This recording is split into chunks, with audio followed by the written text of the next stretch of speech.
In this video, I'm going to show you how to get the best result from Mosaically. Creating a mosaic on Mosaically is a three-step process.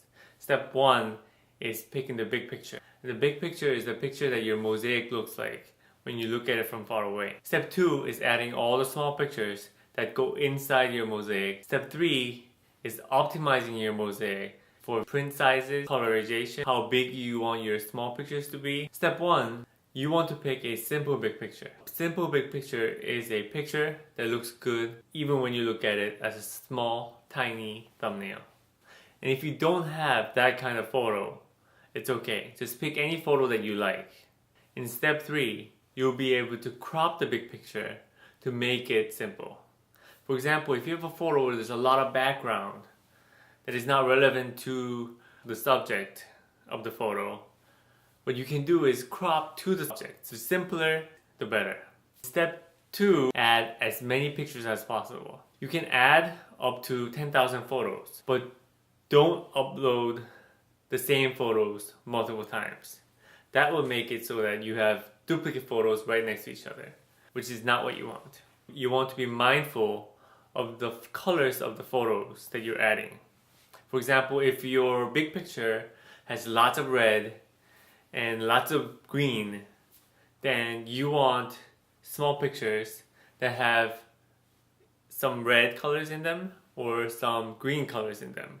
Some people try to make mosaics with just one photo, and you really can't get a good result from that. You need at least about 100 photos, and if you can get over 250, that's good.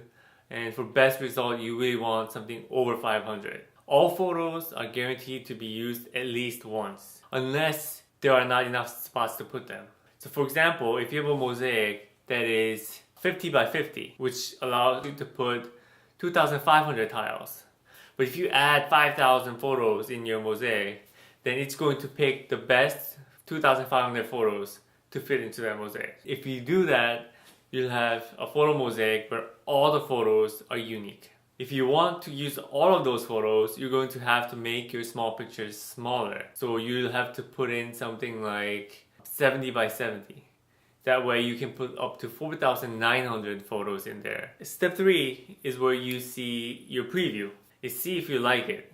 And if you don't like it, you can change the way it looks by optimizing your mosaic. Now, the first part of optimizing your mosaic is picking the size that you're going to optimize for. And this is important because you want your small pictures to be visible when you print it. For example, if you were to print a 36 by 24, and you can put a lot of small pictures in there and still be able to see the small pictures in detail. But if you were to print that same mosaic as a small 8.5 by 11, then all those small pictures are going to get that much smaller, and you won't be able to see the small pictures. So when you look at the mosaic, it just looks like a blurry photo. So what the optimization process does is it lets you pick what size that you're going to be printing to make sure that your small pictures don't get too small so that you'll be able to see it. Another part of the optimization process is cropping the picture. And when you crop the big picture, make sure you zoom in on the subject and try to get rid of everything else that's not relevant to the photo. Because the closer you get to the subject, like to the face, the better your mosaic is going to turn out.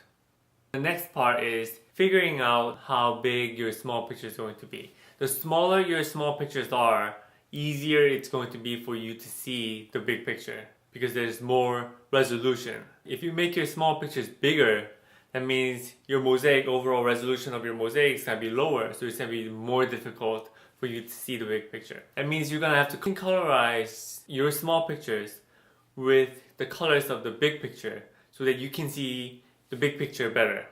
This is needed when you don't have enough small photos that match the colors of the big picture. If you set the colorization to 0, the big picture is completely being made just by the placement of your small pictures. You have control over what percentage to colorize, and that goes from 0% to 66%. So you want to be careful with colorizing too much because if you do, the small pictures will not be that clear. Once you have a mosaic that you like, then you can save the mosaic. When you save the mosaic, it's going to take about 3 minutes to render the high resolution, at which point you can zoom into the mosaic and see all the small pictures in sharp detail. If there's a photo that you don't like, you can take that out, or you can replace that with a different photo. After you save the mosaic and you looked at everything, but if you feel like you could make it better somehow, and you don't want to have to upload all the photos again, you can just simply remix your mosaic. And what that does is it creates a new mosaic based on the old mosaic. The big picture will be set for you automatically. All the small pictures will be set for you automatically. And you go to step 3 and you can change the settings to see if you can make the mosaic better, and then save again to see the high resolution. And you can also go back to step 1 to change the big picture, to try out different big pictures to see how they turn out. So go back to step 2 to add even more photos, or even take out some photos that you don't like. At the end of the process, you're gonna end up with a few mosaics. Pick the one that you like best. Have fun creating your mosaic.